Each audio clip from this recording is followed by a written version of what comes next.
Hi, I'm Rose, and I've written a book called The Chocolate Conversation. Lead bittersweet change, transform your business. People often ask me, what's a chocolate conversation? A number of years ago, I attended a Death by Chocolate party. It was right after college, and it was a BYOC, bring your own chocolate. And if you're anything like me, I really hate theme parties.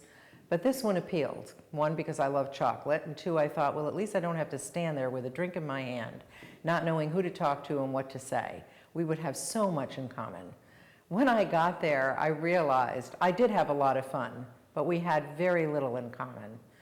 We all loved chocolate, but our versions of what good chocolate was, completely different. What one person's truffle was, another person would have been perfectly happy with just a nice slice of chocolate cake or a Snickers. Years later, I happened to be in an all-company meeting, and I was listening to the CEO lay out the plan for the year. And I realized as people walked away from that meeting, they were having conversations in the hall, all of which were different, completely different interpretations of what this CEO was saying. One person's idea of what that strategy was about was completely different than the next. I thought to myself, you know what? We're having a chocolate conversation. It brought me back to that party where we all had chocolate in common, but when we got down to what we believed was the standard for chocolate, we all had very different views. There are three components or three layers to a chocolate conversation. There's the worldview, which is chocolate, the high-level view. Motherhood and apple pie, things you can't disagree with. A CEO stands up and says, we recognize that our competitors are gaining market share on us. We need to change this company. Nobody disagrees. That worldview is shared by everyone in the audience. Why? Because they want to gain wealth and continue to grow as a business. They also want to make sure that they have jobs. They also want to know that their customers are being taken care of. So of course we should change if our competitors are taking away our market share.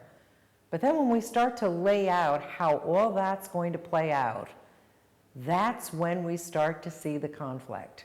People have different standards for how they think that worldview ought to play out. That's when you start hearing complaints, or what I call the third layer of a chocolate conversation, concerns. A concern comes in the form of a complaint, and underneath every complaint is an unmet need. So most companies start by giving you their worldview, stating their standard, and not really ever addressing your concerns.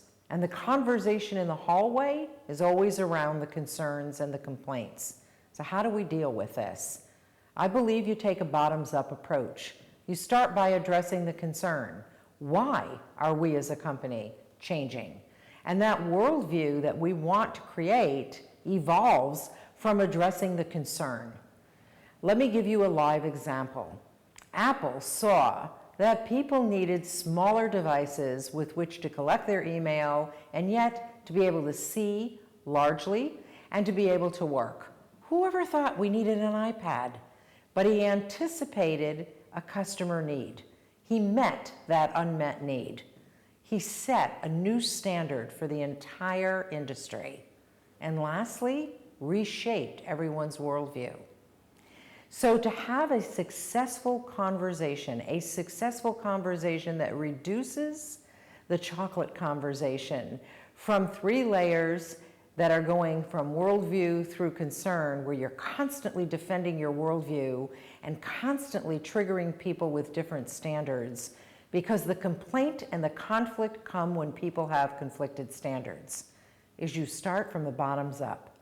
You address the concern, the unmet need, you set a new standard, and you reshape people's worldview. And then you can have a successful conversation.